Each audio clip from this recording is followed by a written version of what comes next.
Them haters be really fake, make hits like I'm Barry Bates. Fake on me, you get batted right off up in your fucking face. I'm the hurricane, and I go hard off in the paint. You fake on me, I'm a penitentiary style. Hit you with the shank. I am H-U-R-R-I to the can, but I pull up in the range with a K-cock back. Christopher Gerard Dooley Jr., aka Hurricane Chris, born March 7th, 1989. In 2007, the ringtone and viral dance era was at its peak with artists like Soulja Boy and today's feature Hurricane Chris. While Soulja Boy started off the innocent, energetic, dancing kid from Mississippi, fully embracing the internet, Hurricane Chris was cut straight from the streets and had to adjust himself to all the politics that came with being a star. That didn't stop his rise, as at the height of his success, he had the whole world singing his catchy tune, Hey Baby, and even the biggest actress in the world dancing to his other viral song inspired by her namesake. Things were looking up for Chris around this time, as he says every time he looked in his account, there was another 500,000 added to it, and at just 16-17 years old, he couldn't believe this had become his life.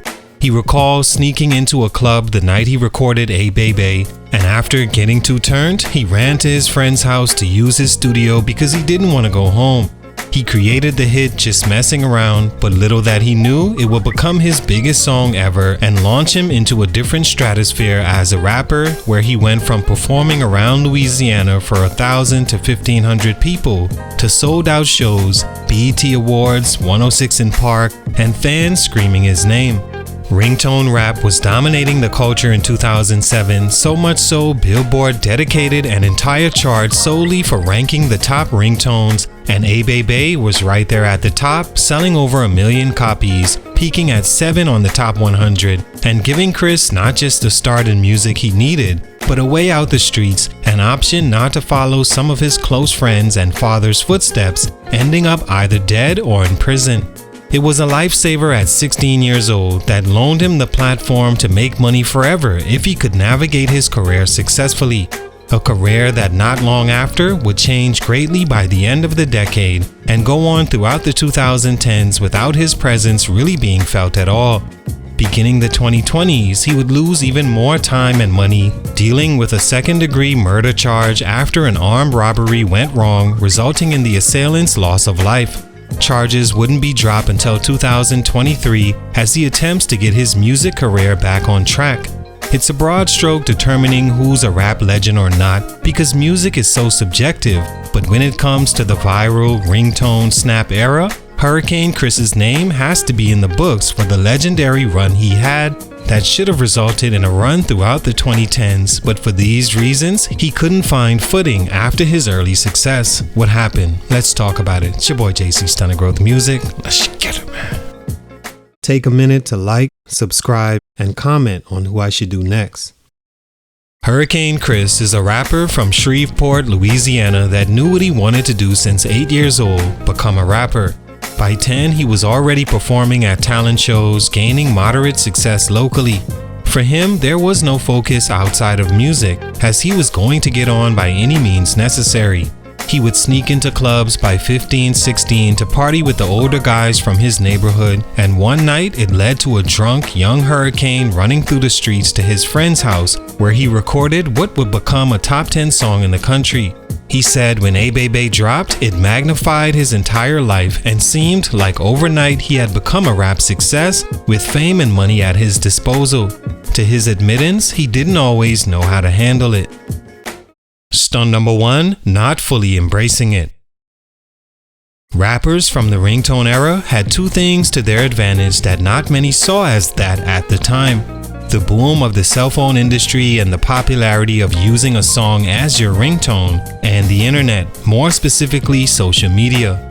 All the major sites were just starting to become a part of everyday society, and rappers in that era had first dibs on controlling being able to have their music and personality reach fans all across the world. It was a new thing, but also a confusing thing when you realize these guys were getting by without the internet already, and not many naturally have the energy to embrace something futuristic or unproven. When later interviewed, Hurricane Chris said himself it was one of the biggest differences in his career and that of Soulja Boy. He credits Soulja Boy for having that energy and fully open to all the possibilities of learning the social media world and embracing cameras in his face all day. There was a point his management team wanted him to sit down and create his MySpace page so he could personally interact with his fans and control his image, but after giving it a try for about an hour, he couldn't figure it out and asked his media guy to finish the setup and control it from there. Years later, social media became the most control artists have with their music career, and a social/internet presence literally means more dollars and also added relevance to where if you drop a hot song, you can directly tap into your target market and gauge how you go about investing time and money into that song.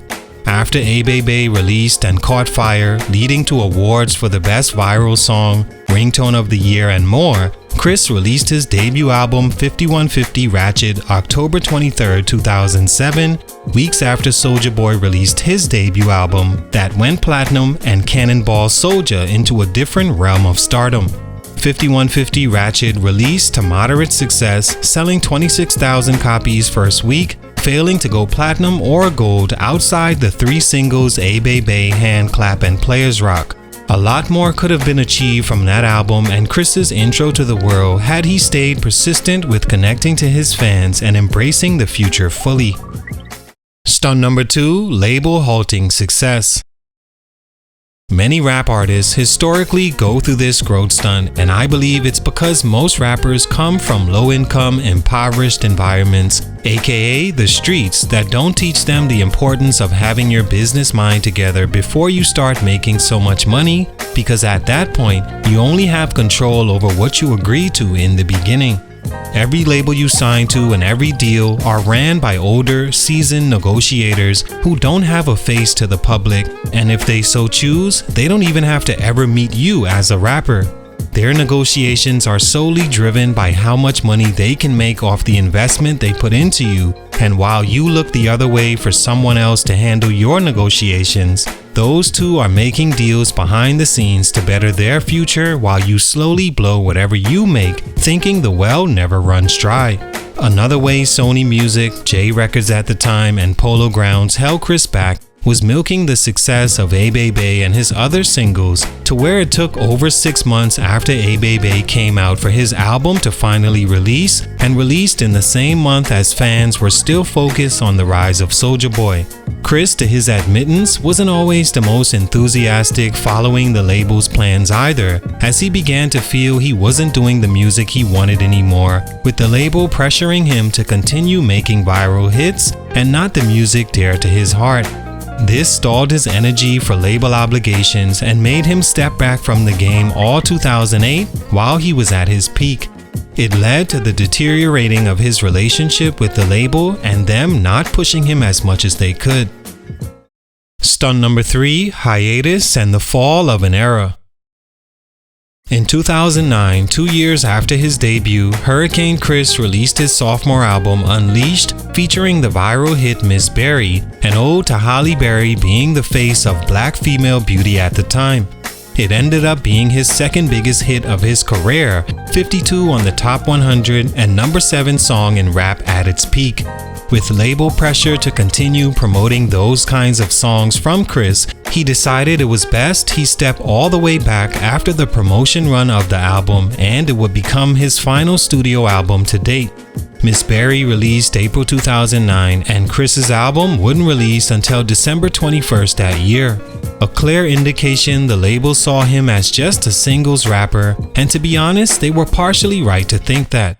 On one side, they made him into that by focusing on his singles instead of developing the music he wanted to make. But on the other side, the music he wanted to make had a small market, that being the streets, that historically aren't the ones who support the purchase and download of music. Also, not many consumers could relate to the heartfelt street music, but instead wanted to party and turn up, as that was the turn up era by the time Chris released again. He'd also have a son that made him more recluse and focused on being a father. He released a few songs in 2012, 2014, and 2015, but by then a new era had emerged and fans had long moved on from Hurricane Chris.